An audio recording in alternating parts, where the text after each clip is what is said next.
etmiş, TEDAŞ'ı terk etmiş hepsi görevliler. Hadi ya. Kızıltepe bu Türkiye Cumhuriyeti'nin ilçesi değilmiş gibi. Bakın arkadaşlar.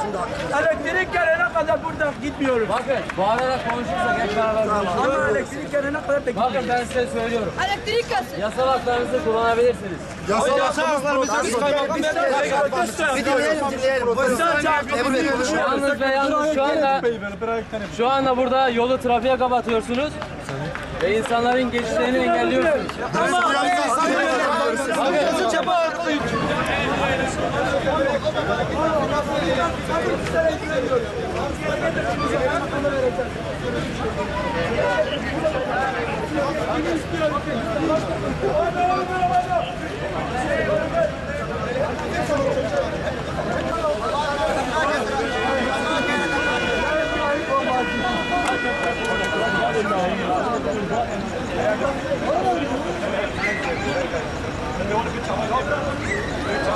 Abi Melekşin.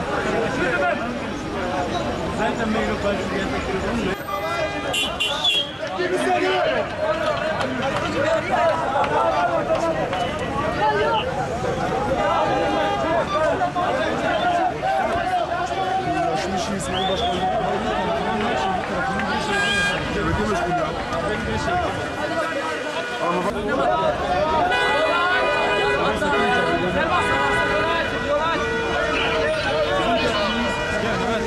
Müdahale edilecektir.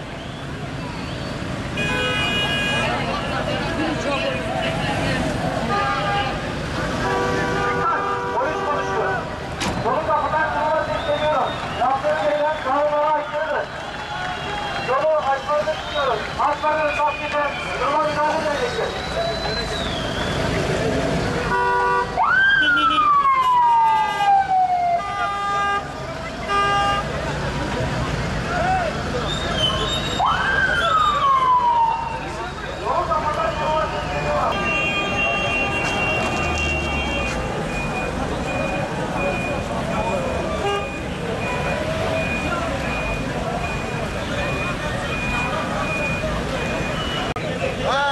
Akıl parasını oturur, ya jeneratör çalıştır.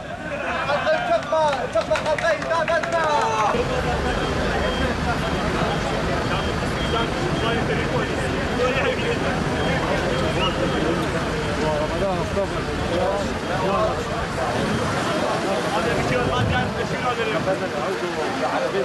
Niye kesik dedim. Genel müdürlüğün kararı dediler. Kızıltepe cezadır. Yok şöyle. %90 ve üzeri tahsilat yapılamayan yerlerde elektrik keseceksiniz dediler. Ben de dedim ki ya zaten bu kuyulardan dolayı ÇKS'lere bloke konmuş. Neden bu elektrik kesiliyor? Bir de akşam saat bu konuyu Sayın Valimizle görüştüm. Böyle bir sıkıntı. Ondan sonra DEDAŞ şirketinin CEO'sunu aradım. Onu da tanıyorum eskiden beri. Bakın dedim böyle olaylara sebebiyet veriyorsunuz. Bizi vatandaşla karşı karşıya getiriyorsunuz. Dedim açacaklar. Ne zaman? Bekliyoruz yani. Bekliyoruz. Bak, Saat 11'den sonra. Başkanım normalde 4-5 saat karar almış. Kaymakamım. 4-5 karar. Yarın oruçtu biz ne yapacağız?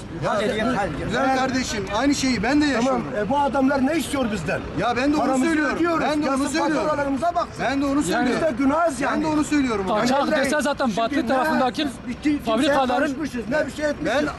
Biz Ben senin... esnafım. Tamam dinliyorum. Bak, ben kaç tane telefonla görüştüm. Tamam. Sayın Kaymakam ben bir şey söyleyebilir miyim? Tabii. Ben 1,5 ay önce Elazığ'da Yük Tevzi Müdürü İbrahim Bey'in yanındaydım. Evet. DİH'tan yana hiçbir sıkıntı yok. Yükdedaş özel şirket kaçaktan dolayı elektrik kesintisi yapıyor. Onların güya dedikleri de şu. Onların yetkilisinin dediği şu. Diyor ki biz çok iyi şartlar sunduk diyor. Urfa kabul ettiği halde Mardin Kızıltepe kabul etmedi diyor. O öyle diyor. Tamam. Görevli alıp gidiyor. Teşekkür ederim. Allah razı olsun. Açın başkanın yetkisi neyse kaymakamın yetkisi de o. Ben şirketin amiri değilim yani. Doğru. Ama ben sizin için gece gündüz ararım, sorarım, işi takip ederim. Kaymakam Bey şimdi halkın tepkisi bize karşı da oldu. Hemen bir vatandaşımız karanlıkta kalsın, bir vatandaşımızın tırnağı kanasın. Biz sizin için çalışıyoruz. Sonuç olarak ne peki kaymakamım? Bu kesintiye son vermeleri lazım. Sonuç olarak elektrik gelecek mi? Özel dolayı aradım. Kardeşim bakın bizim vatandaşla karşı karşıya geliyoruz. Hakkınız yok dedi.